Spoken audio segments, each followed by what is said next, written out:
بسم اللہ الرحمن الرحیم۔ یہ ہمارے حضور رحمت عالم صلی اللہ علیہ وسلم کے والد ماجد ہیں۔ یہ عبد المطلب کے تمام بیٹوں میں سب سے زیادہ باپ کے لاڈلے اور پیارے تھے۔ چونکہ ان کی پیشانی میں نور محمدی اپنی پوری شان و شوکت کے ساتھ جلوہ گر تھا، اس لیے حسن و خوبی کے پیکر اور جمال صورت و کمال سیرت کے آئینہ دار اور عفت و پارسائی میں یکدائے روزگار تھے۔ قبیلہ قریش کی تمام حسین عورتیں ان کے حسن و جمال پر فدا اور ان سے شادی کی درخواست گار تھی، مگر عبد المطلب ان کے لیے ایک ایسی عورت کی تلاش میں تھے جو حسن و جمال کے ساتھ ساتھ حسب و نسب کی شرافت اور عفت و پارسائی میں بھی ممتاز ہو۔ عجیب اتفاق کہ ایک دن عبداللہ رضی اللہ تعالی عنہ شکار کے لیے جنگل میں تشریف لے گئے تھے۔ ملک شام کے یہودی چند علامتوں سے پہچان گئے تھے کہ نبی آخر الزماں کے والد ماجد یہی ہیں۔ چنانچہ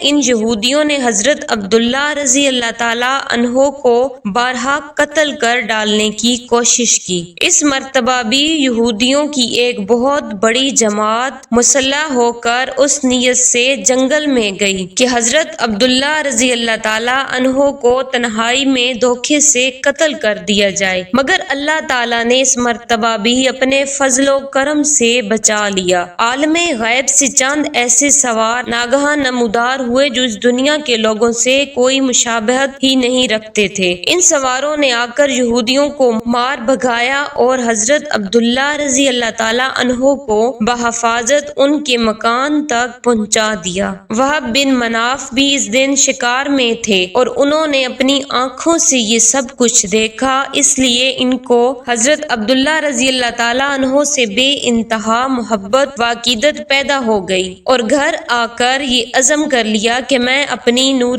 نظر حضرت آمنہ رضی اللہ تعالیٰ عنہا کی شادی حضرت عبداللہ رضی اللہ تعالیٰ عنہ سے ہی کروں گا۔ چنانچہ اپنی اس دلی تمنا کو اپنے چند دوستوں کے ذریعے انہوں نے عبد المطلب تک پہنچا دیا۔ خدا کی شان کہ عبد المطلب اپنے نور نظر حضرت عبداللہ رضی اللہ تعالیٰ عنہ کے لیے جیسے دلہن کی تلاش میں تھے، وہ ساری خوبیاں حضرت آمنہ رضی اللہ تعالیٰ عنہا بنت وہب میں موجود تھی۔ عبد المطلب نے اس رشتے کو خوشی خوشی منظور کر لیا۔ چنانچہ 24 سال کی عمر میں حضرت عبداللہ رضی اللہ تعالیٰ عنہ کا حضرت بی بی آمنہ رضی اللہ تعالیٰ عنہا سے نکاح ہو گیا اور نور محمدی حضرت عبداللہ رضی اللہ تعالیٰ عنہ سے منتقل ہو کر حضرت بی بی آمنہ رضی اللہ تعالیٰ عنہا کے شکم اطہر میں جلوہ گر ہو گیا، اور جب حمل شریف کو 2 مہینے پورے ہو گئے تو عبد المطلب نے حضرت عبداللہ رضی اللہ تعالیٰ عنہ کو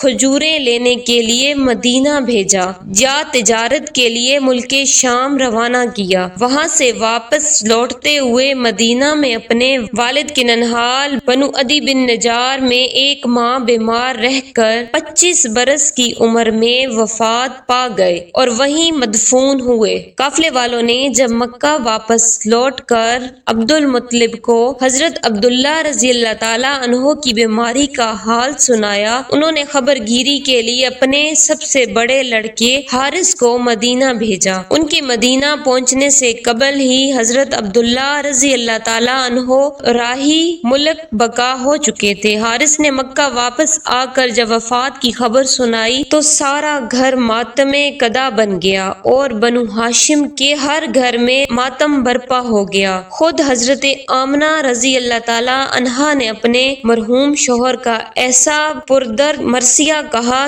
کہ جس کو سن کر آج بھی دل درد سے بھر جاتا ہے۔ روایت ہے کہ حضرت عبداللہ رضی اللہ تعالیٰ عنہ کی وفات پر فرشتوں نے غمگین ہو کر بڑی حسرت کے ساتھ یہ کہا کہ الہی عز و جل تیرا نبی یتیم ہو گیا۔ حضرت حق نے فرمایا کیا ہوا، میں اس کا حامی و حافظ ہوں۔ حضرت عبداللہ رضی اللہ تعالیٰ عنہ کا ترکہ ایک لونڈی ام ایمن جس کا نام برکہ تھا، کچھ اونٹ، کچھ بکریاں تھیں۔ یہ سب ترکہ حضور سرور عالم صلی اللہ علیہ وسلم کو ملا۔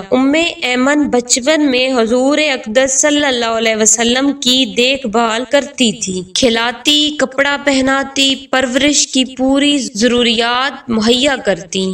اس لیے حضور اقدس صلی اللہ علیہ وسلم تمام عمر ایمن کی دلجوئی فرماتے رہے۔ اپنے محبوب غلام حضرت زید بن حارثہ رضی اللہ تعالی عنہ سے ان کا نکاح کر دیا اور ان کے شکم سے حضرت اسامہ